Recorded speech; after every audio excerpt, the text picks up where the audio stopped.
मुसलमान तो बाबर की औलाद है और तुम गद्दार राणा सांगा की औलाद हो।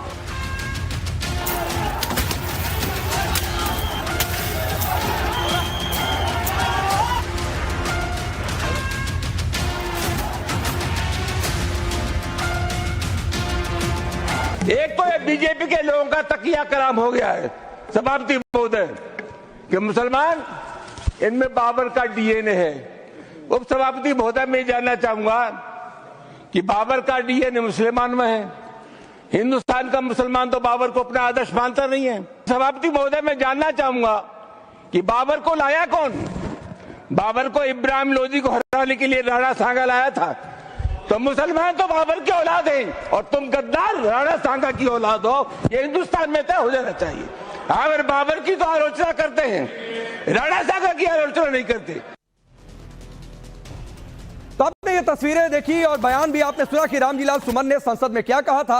औरंगजेब आक्रांता पर देश में बहस छिड़ी हुई है। सवाल यह है कि आक्रांता बनाम राष्ट्रनायक हम किसको अपना हीरो माने?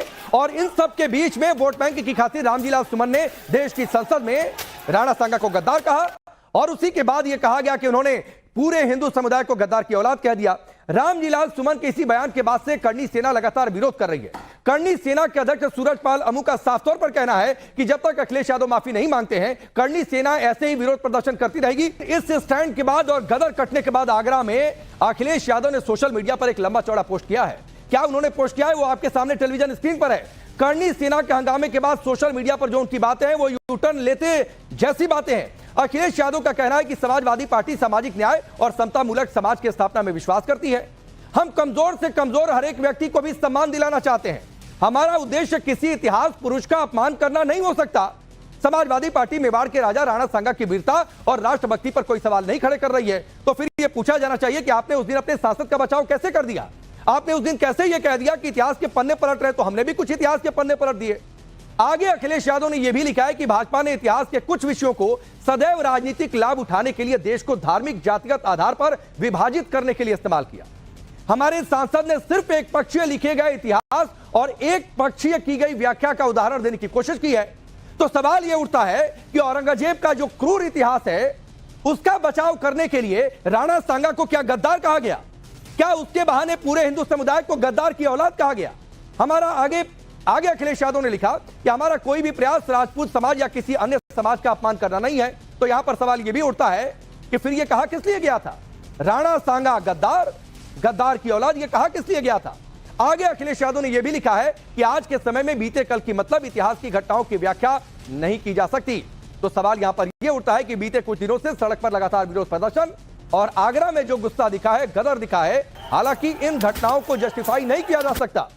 पुलिस ने अपनी कार्रवाई की है, लेकिन सवाल यह उठता है कि इस आक्रोश को देखने के बाद क्या अखिलेश यादव समाजवादी पार्टी को यह लग रहा है कि गलती हो गई? राणा सांगा को गद्दार कह गए, गद्दार की औलाद कहकर क्या गलती हो गई और क्या माफी मांगेंगे अगर गलती मान रहे हैं तो? इन सब पर भी हम चर्चा करेंगे। लेकिन तस्वीर एक बार फिर से आपके सामने है, किस तरीके से आगरा में रामजीलाल सुमन के आवास के बाहर जबरदस्त तरीके से हंगामा हुआ है, गदर काटा गया है, कुर्सियां तोड़ी गई हैं और वहां पर पथराव भी ऊपर से किया गया। यह करणी सेना की ओर से कहा गया। चलिए वो सवाल आपके सामने रखता हूं जिनके इर्द गिर्द आज की चर्चा आगे बढ़ने वाली है। सवाल यह है कि क्या राणा सांगा को गद्दार कहना रामजीलाल सुमन को महंगा पड़ गया? क्या अखिलेश यादव को लग रहा है कि गलती हो गई? क्या माफी मांगी जाएगी? सवाल यह भी कि वोट बैंक के लिए आक्रांता से मोहब्बत, हिंदू गद्दार की औलाद, क्या यह कहा गया था तब मकसद तुष्टीकरण का था क्या? सवाल यह भी है कि करणी सेना का प्रहार कहा क्या अखिलेश ने यूटर्न ले लिया है? क्योंकि सोशल मीडिया पर भाषा तो कुछ ऐसी ही दिखाई दे रही है। सवाल यह भी कि क्या इस तरह का तोड़फोड़ करना, कानून को हाथ में लेना क्या जायज है? यह सवाल भी हम आगे करेंगे। लेकिन चलिए आपका परिचय पहले आज के मेहमानों से करवा देते हैं। हमारे साथ इस समय स्टूडियो में देखिए मौजूद है सूरजपाल अमू जी हैं, अध्यक्ष करणी सेना के। राजीव जेटली जी जुड़ रहे हैं, प्रवक्ता है भारतीय जनता पार्टी के। सूर्य प्रकाश मैथिल है, राजनीतिक विश्लेषक के तौर पर। नाजिया इलाही खान सामाजिक कार्यकर्ता के तौर पर हैं। हाफिज नूर अहमद अजहरी है, इस्लामिक स्कॉलर के तौर पर। अशोक यादव जी अब से थोड़ी देर में जुड़ जाएंगे, समाजवादी पार्टी के नेता और प्रवक्ता। वरुण पुरोहित जी हैं, कांग्रेस पार्टी के नेता। आप सभी का बहुत बहुत स्वागत है। शुरुआत सूरजपाल अमू जी मैं आपसे करते हुए और अपनी सीट पर पहुंचता हूं कि अखिलेश यादव ने जो कुछ सोशल मीडिया पर लिखा है, आपको लगता है कि गलती हो गई, ये एहसास हो रहा है, या आपको लगता है कि अभी बीच बचाव की कोशिश हो रही है? आग लगाकर आग बुझाना ये कहां की राजनीति है? हम किसी राजनीतिक दल के पिट्ठू नहीं है।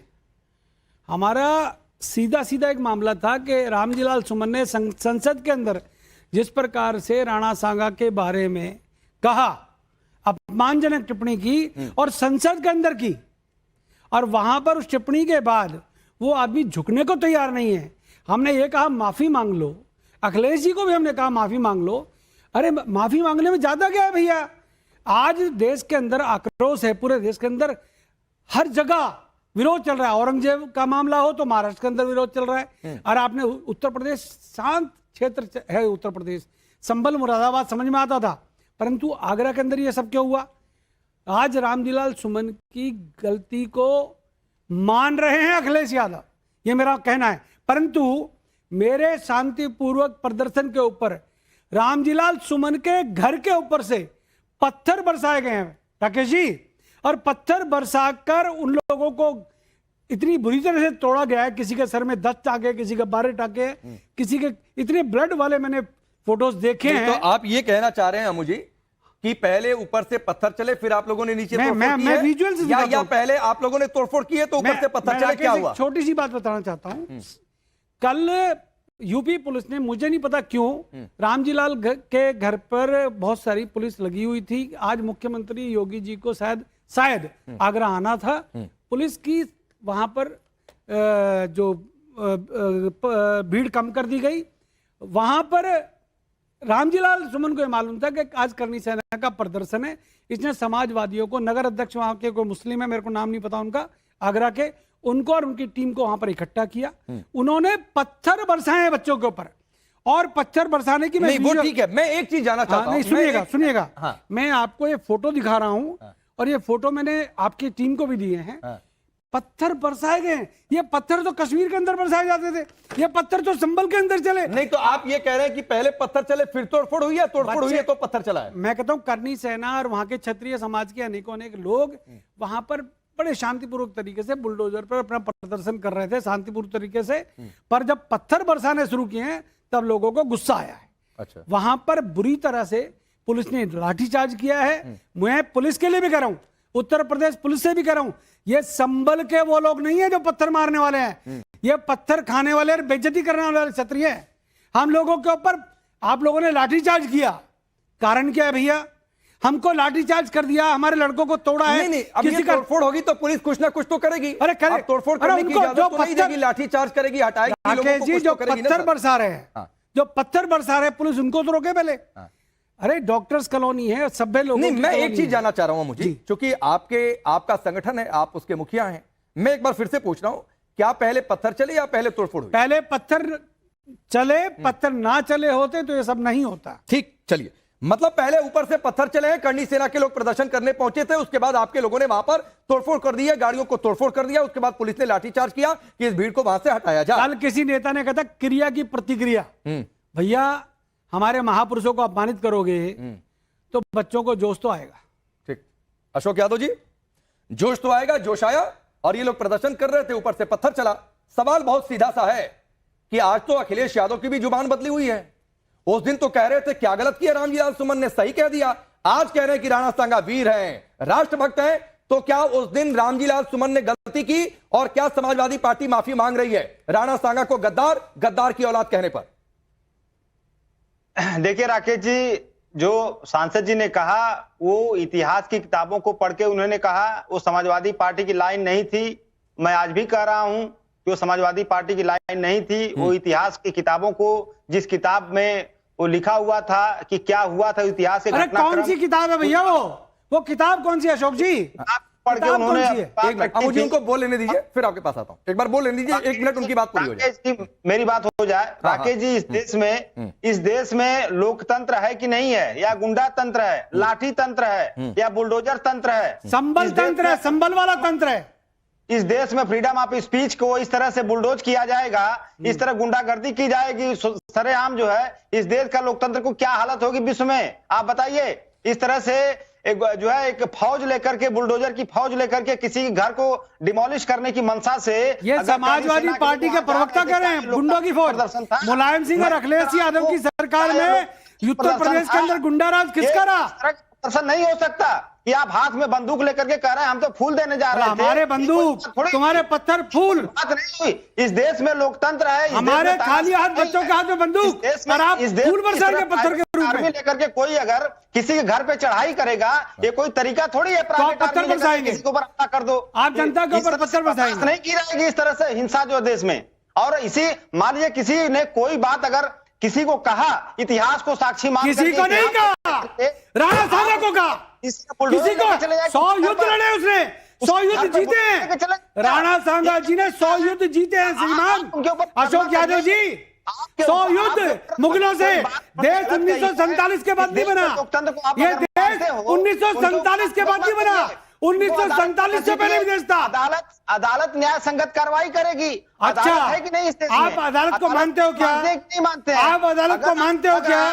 तो आपने जाइए, आपने अदालत का कितनी बार सम्मान किया आपके नेताओं ने? तरीका नहीं है कि आप बुलडोजर लगे किसी के घर पे। अच्छा एक मिनट मैं आता हूं बीच में। अब अशोक यादव जी, आपने कहा ना इतिहास के पन्ने पढ़कर कहा, सर वो जरा किताब का रेफरेंस दे दीजिए किसमें राणा सांगा को गद्दार कहा गया है। नहीं, वो सांसद जी बताएंगे। नहीं, आप तो सांसद जी बताएंगे तो आप डिफेंड क्यों कर रहे हैं? प्रवक्ता बन के बैठे हो। सांसद जी बताए हैं तो आप डिफेंड क्यों कर रहे हैं? और या तो किताब का रेफरेंस दीजिए अशोक यादव, और या तो माफी मांगिए, और या तो कहिए कि गलती हो गई, या तो कहिए कि 27 की रेस में उल्टा पड़ गया भाई, अब देखो यू टर्न ले रहे हैं, छोड़ दो इस मुद्दे को। राकेश जी, इस देश में अगर इस तरह की व्यवस्था जो चल रही है, नहीं ये व्यवस्था नहीं, सुनिए अशोक यादव जी, सुनिए, घर पे बुलडोजर लेके चले जाएंगे। नहीं अशोक यादव जी, किसी के घर पर बुलडोजर, सुनिए सर मैं क्लियर कर देता हूं, राजीव जेटली भी हमारे साथ हैं। नहीं मैं क्लियर कर दे रहा हूं, स्टैंड क्लियर कर दे रहा हूं, राजीव जेटली भी हमारे साथ हैं। मैं कह रहा हूं इस तरीके की तोड़फोड़, किसी के घर पर बुलडोजर लेकर चले जाना गलत है, और यही वजह है कि पुलिस ने लाठी चार्ज कर करनी सेना के लोगों को वहां से हटा दिया। लेकिन मैं आपसे फिर दोहरा रहा हूं अशोक यादव, अगर इतिहास से उठाकर कहा है तो मुझे इतिहास की किताब दिखाइए, रेफरेंस दीजिए कि किस किताब में राणा सांगा को गद्दार कहा गया है। मैं आपको 10 रेफरेंस यहां पर रख दूंगा, और ये देखिए टेलीविजन स्क्रीन पर है कि इन किताबों में बाबरनामा, अकबरनामा में राणा सांगा को वीर कहा गया है। बाबरनामा जिसे लिखा खुद बाबर ने, वो कह रहा है कि राणा सांगा वीर थे, अदम्य साहसी थे, आप कहेंगे गद्दार है। राकेश जी, मैं तो आपको कह रहा हूं ना, यहाँ पे करड़ी सेना के लोग बैठे हो, मैं तो कह रहा हूं कि आप कोई मुकदमा करिए न्याय संगत। मुकदमे की बात नहीं, आप लोग अपने सांसद को काबू में करो ना, लेकिन आप अपने सांसद को काबू में करो, तो आप उस पर मुकदमा अखिलेश यादव अपने सांसद के मुंह के ऊपर टेप लगाए या उनको इतिहास पढ़ा है? अखिलेश यादव जी जो आज इतना सुंदर ट्वीट कर रहे हैं, वो एक्स पर जाकर लिख रहे हैं, अरे बोलो ना भैया, कौन से शिवाजी महाराज के माथे के ऊपर बाएं पैर के अंगूठे से तिलक किया गया था, कहां लिखा है? अरे किस किस को जलील करोगे बेशर्मो? क्या देश में केवल राजनीति चलेगी? इस तरह 140 करोड़ लोगों का देश है, ये तुम्हारा देश नहीं है, तुम कुछ भी बोलोगे चलेगा। अरे अशोक यादव जी सुनिए ना सर, अरे सुनिए ना, तरीका आपका। मुझे रुक जाइए, मैं आगे बढ़ूंगा सर। अरे अशोक यादव सुनिए, अशोक यादव सुनिए, सूरज पाल अमुजी यहां पर स्टूडियो में बैठकर अगर मेज पर ताली पीट रहे हैं, तो संसद में रामजी लाल सुमन खड़े होकर क्या कर रहे थे? माइक तोड़ रहे थे? नहीं राकेश जी, क्या कर रहे थे? कि अगर उनकी बात को आप उनकी बात को असहमत हो, उनकी बात को आप न्यायालय में ले जाइए, उनके खिलाफ। अरे भाई, हर चीज न्यायालय में चली जाती है क्या इस देश में? हमारे हर चीजें न्यायालय में चली जाती है इस देश में। हमारे देश में संविधान को मानते हैं कि नहीं आप लोग? हाँ, तो संविधान को मानते हैं तो फ्रीडम ऑफ एक्सप्रेशन का मतलब है कि गद्दार की औलाद कह देंगे। राणा सांगा जो इतिहास पुरुष रहे उनको आप कह देंगे गद्दार। ये फ्रीडम ऑफ एक्सप्रेशन का मतलब है। इनका मेज पर हाथ पीटता आपको दिख रहा है, माइक के आगे खड़े होकर भाषण संसद में खड़े होकर नहीं दिख रहा है। शुक्र मानो रामजी लाल जी का हमारा आमना सामना नहीं हुआ, हम तो उनको माला पे देने गए थे, और माला जूतों की थी सिर्फ, हम तो माला देने गए थे शांति। मैं आगे बढ़ता हूं, ठीक, मैं आगे बढ़ता हूं। अगर नहीं मिला तो हम क्या करें भैया? ठीक है, पत्थर बरसाओगे हमारे ऊपर। राजीव जेटली जी, ये तरीका राकेश जी, मैं आपको स्पष्ट बता दूं, इस तरह का तरीका प्राइवेट आर्मी कल्चर इस देश में नहीं अरे प्राइवेट आर्मी कल्चर नहीं चलेगा इस देश में। मैं भी कह रहा हूं कि नहीं चलेगा। सुनिए अशोक यादव जी, मैं आगे बढ़ूं, कई सारे मेहमान हैं। प्राइवेट आर्मी कल्चर इस देश में नहीं चलेगा, मैं भी कह रहा हूं, लेकिन इस देश में यह भी नहीं चलेगा कि आप हिंदुओं को गद्दार की औलाद कह देंगे। इस देश में यह भी नहीं चलेगा कि एक योद्धा जिसने लड़ाई लड़ी, जिसने 80 घाव शरीर पर लेकर लड़े, कोई गद्दार 80 घाव लेकर लड़ता नहीं है युद्ध के मैदान में। तो यह भी इस देश में नहीं चलेगा। इस देश में राजीव जेटली यह भी नहीं चलेगा कि आक्रांताओं का महिमा मंडन हो जाएगा और जो राष्ट्र नायक होंगे उन्हें गद्दार कहा जाएगा। इस देश में यह भी नहीं चलेगा। राजीव जेटली,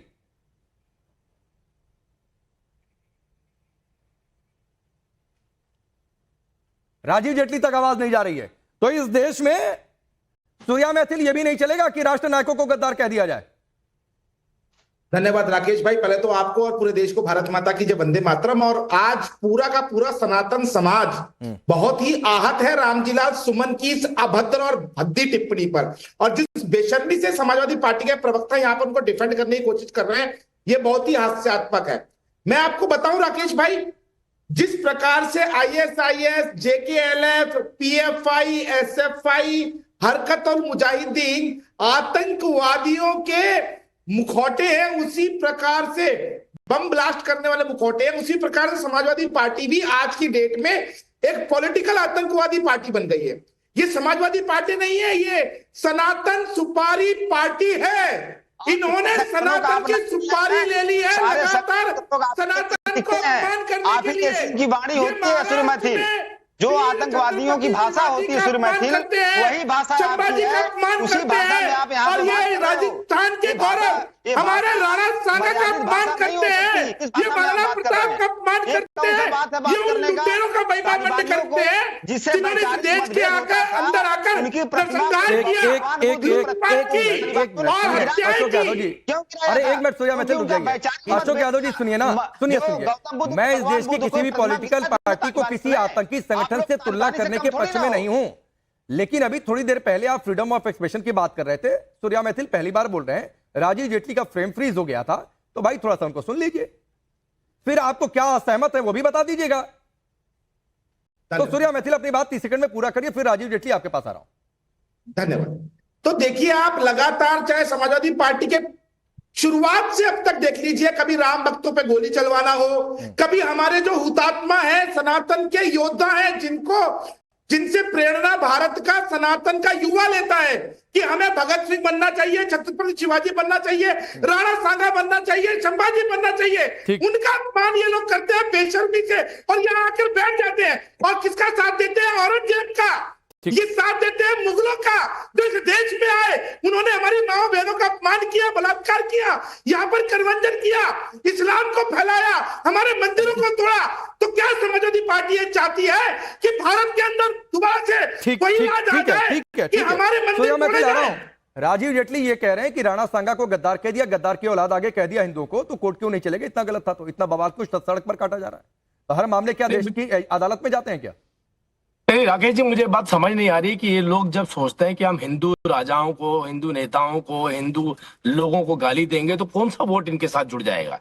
कौन सा ऐसा वोट है जो एक तरफा इनकी तरफ पड़ जाएगा? आज जो मुद्दा है वो ये है कि इतिहास के जानकारी इनके पास 1% की भी नहीं है, चाहे इनके नेता हो चाहे खुद हो।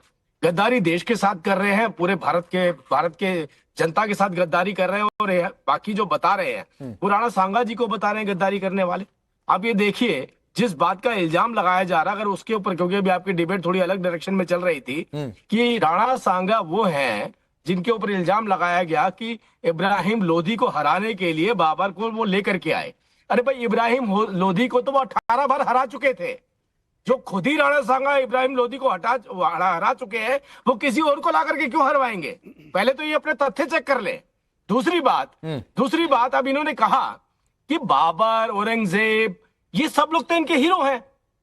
राणा सांगा, जैसे आपने बताया, बाबरनामा के अंदर उनका उल्लेख है, और राणा सांगा के पास जब भी गए वो संदेश बाबर का गया, राणा सांगा जी का संदेश कभी नहीं गया बाबर के पास। और दूसरी बात, आप ये देखिए, ये एक अलग सब्जेक्ट है इतिहास का, लेकिन ये लोग क्या सोचते हैं?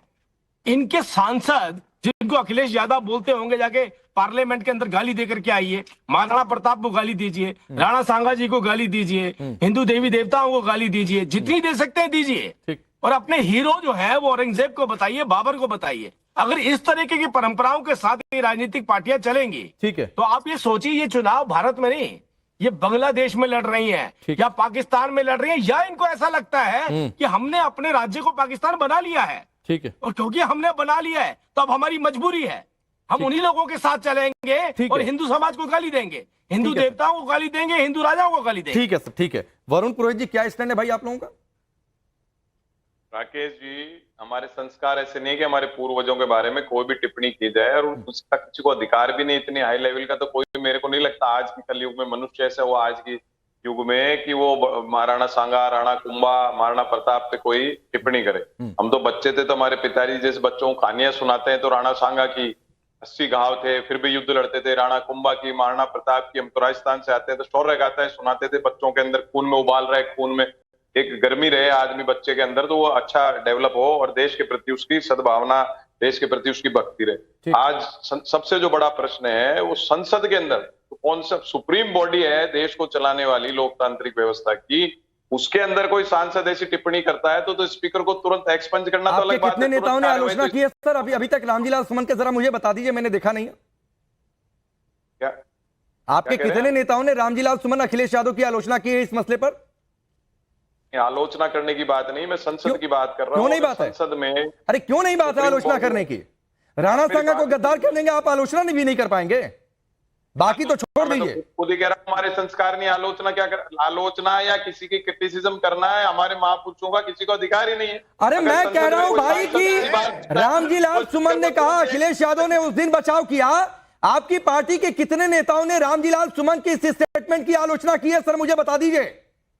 और ना हो तो सोशल मीडिया का स्क्रीनशॉट भी दिखा दीजिए। मैं कहूंगा कैमरा जूम हो जाए या जैसे भी दिखा दीजिए सर, पास में ले आके, या बता दीजिए मैं दिखा देता हूं यहां पर किसने किया है।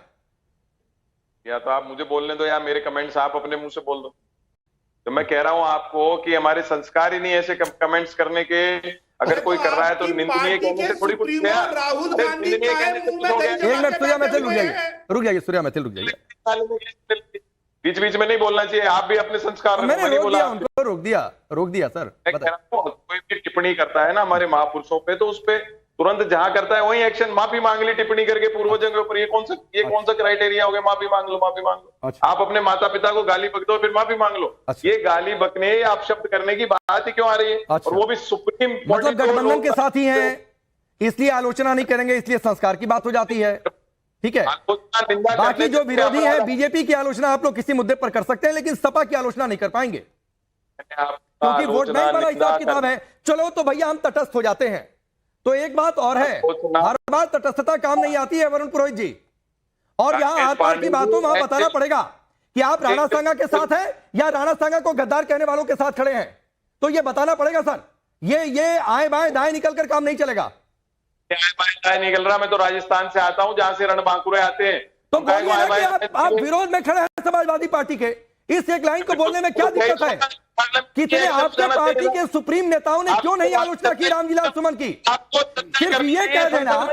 सुनिए, जो मेरे ध्यान में है वरुण पुरोहित जी, एक ही स्टेटमेंट मुझे ध्यान में है आपकी पार्टी की ओर से कि बीजेपी सपा किसी को सर्टिफिकेट ना बांटे। ये नहीं कहा गया कि सपा ने गलती कर दी। भाई जिस सांसद ने संसद में बोला, संसद में क्यों नहीं एक्शन कर रहे हो आप? मेरी अब आजादी साहब रुक जाइए सर, रुकिए। संसद चल रही है, दो मेहमान और वेट कर रहे हैं, रुक जाइए।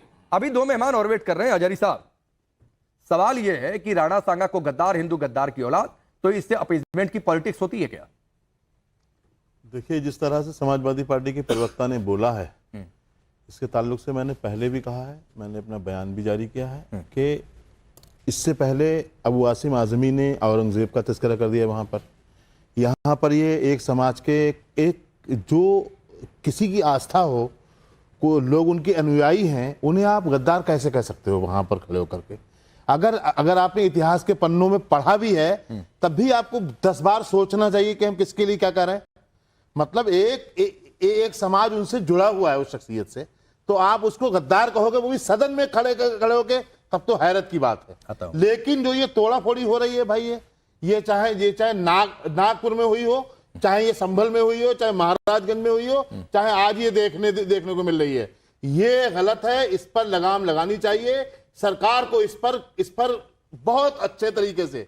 अब मैं ये भी बात पूछना चाहता हूं, क्या जिस तरह से नागपुर में बुलडोजर चला है, जिस तरह से और भी जगहों में बुलडोजर चलाए गए, क्या ये लोग जो मारातोड़ी कर रहे हैं, क्या इनके यहाँ बुलडोजर चलेगा? ये आपको फहीम खान से इतनी मोहब्बत क्यों है? नहीं, हमें फहीम खान से मोहब्बत। तो फिर फहीम खान इलीगल कंस्ट्रक्शन था, नोटिस दिया गया था, चल गया बुलडोजर। ये तो आपका प्रोपेगेंडा है। उसने प्रोपेगेंडा क्या है भाई?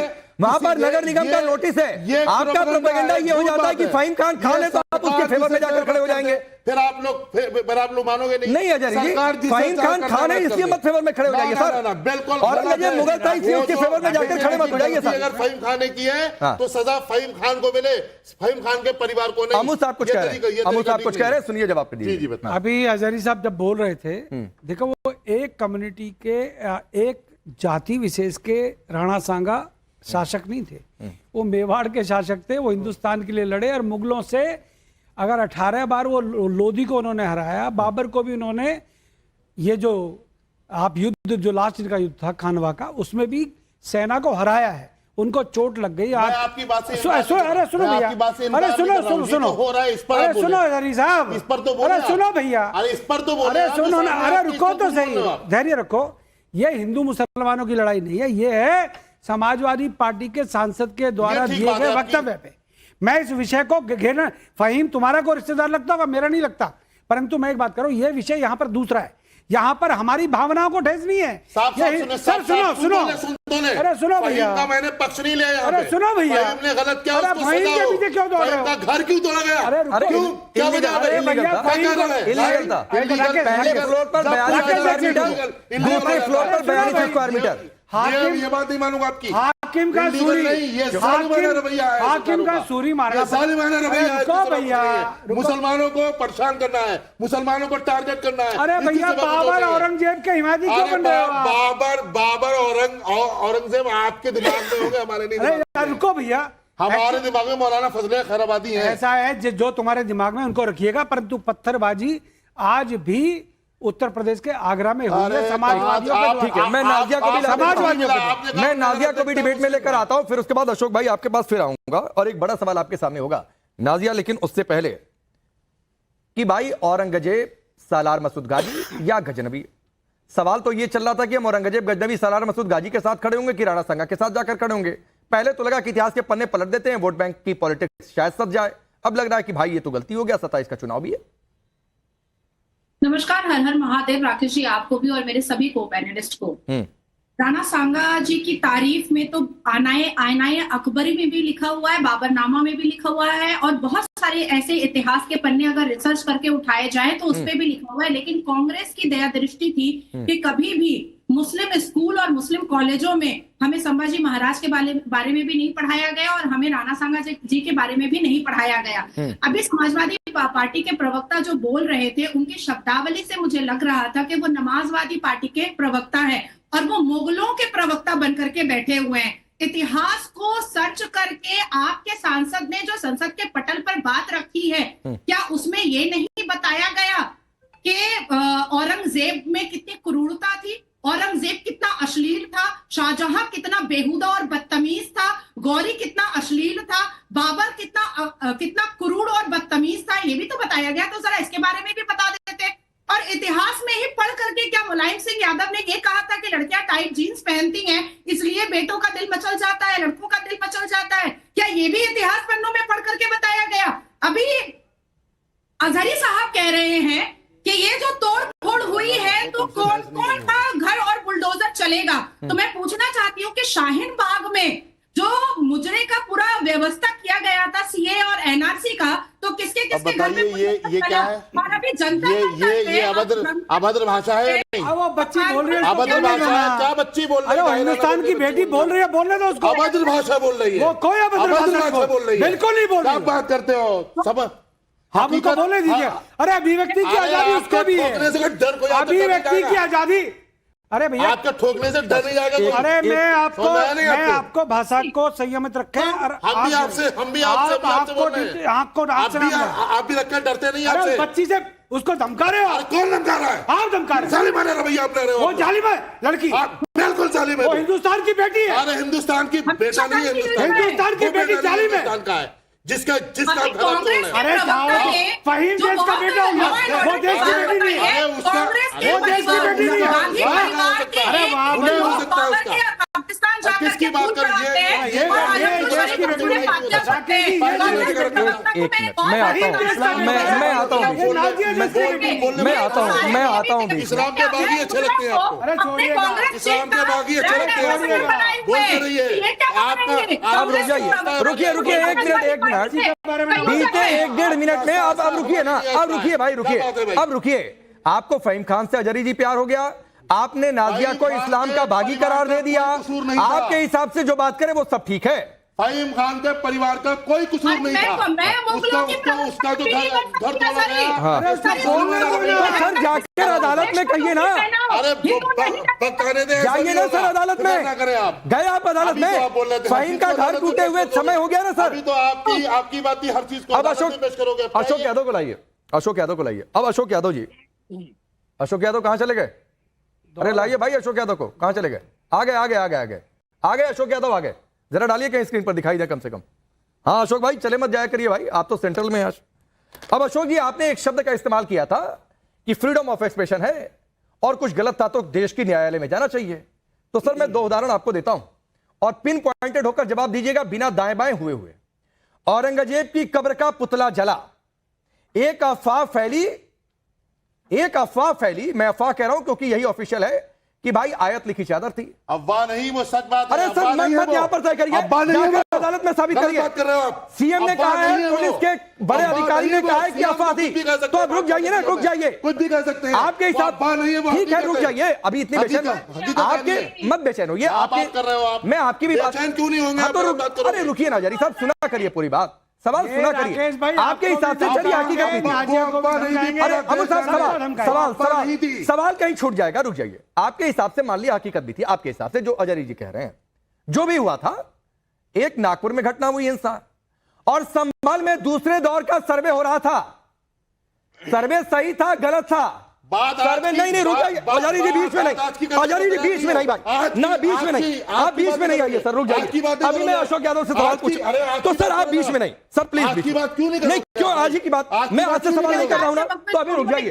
मैं अशोक यादव से सवाल कर रहा हूं, अशोक भाई के लिए अभी रुक जाइए सर, प्लीज सर रुक जाइए। अशोक भाई, नागपुर में हिंसा हुई औरंगजेब की कब्र का पुतला जलाने के बाद, संभल में हिंसा हुई दूसरे दौर की सर्वे के बाद, तो आपकी परिभाषा में जो भी हुआ हो उसका फैसला अदालत से क्यों नहीं हुआ? सड़क पर हिंसा और पत्थर चलाकर क्यों हुआ? जवाब दीजिए इसका। राकेश जी, जो औरंगजेब को जो लोग जगाने वाले थे, औरंगजेब को लेकर के जो लोग अफवाह फैलाने वाले थे और औरंगजेब के नाम पर हिंसा करने वाले थे, ये तीनों लोग एक ही लोग थे। और तीनों लोग कौन थे? ये तीनों लोग भाजपाई थे। नहीं सुनिए, मैंने पहले कहा था, मुझे रुक जाइए 1 मिनट, मुझे सबको ये नहीं अशोक भाई, मैंने कहा था दाएं बाएं मत जाइएगा, मैंने पहले कह दिया था दाएं बाएं मत जाइएगा। औरंगजेब का कब्र का पुतला जला, क्या हुआ नहीं हुआ उसका फैसला अदालत में होता। सड़क पर हिंसा क्यों हो गई और संभल में पत्थर क्यों चल गए? मुझे इस सवाल का जवाब दीजिए। और अगर न्यायालय से ही फैसला होता है तो सड़क पर क्यों हुआ? राकेश जी, आपको मैं 100 बात की एक बात बता दूं, जो आपने घटनाक्रम गिनाए उसमें चेहरे अलग हो सकते हैं लेकिन किरदार एक ही है। भाई आप जाकर घर पर मुआवजा देकर आते हैं, आप घर पर जाकर मुआवजा देकर आते हैं, संभल में भी तो किरदारों की चर्चा मत करिए अशोक यादव। किरदारों की चर्चा करने लगूंगा तो जवाब नहीं दे पाएंगे आप।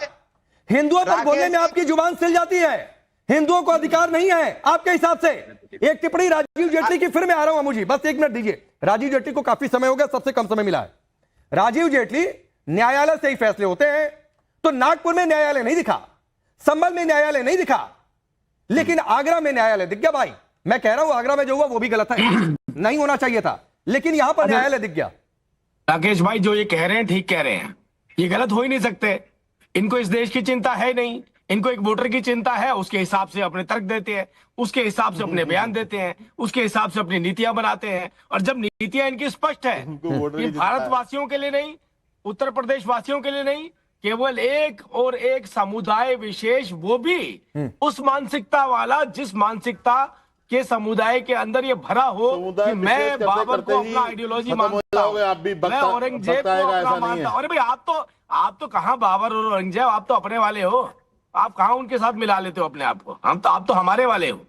हम ये कह रहे हैं कि वो जिस आइडियोलॉजी के साथ वो चलते हैं, ठीक है। उस आइडियोलॉजी के साथ हाँ। समाजवादी पार्टी, कांग्रेस पार्टी, ठीक है अमित साहब, सभी लोग ठीक है उन्हीं के हिसाब से अभी नहीं मुझे अमित शाह बोल रहे हैं, उधर भी रुक करना पड़ेगा। उससे पहले अमित साहब आपकी एक टिप्पणी जरूरी है, आपकी एक टिप्पणी जरूरी है। नागपुर संभल में न्यायालय नहीं दिखा, न्यायालय आगरा में दिख गया जब आप लोग पहुंचे तो।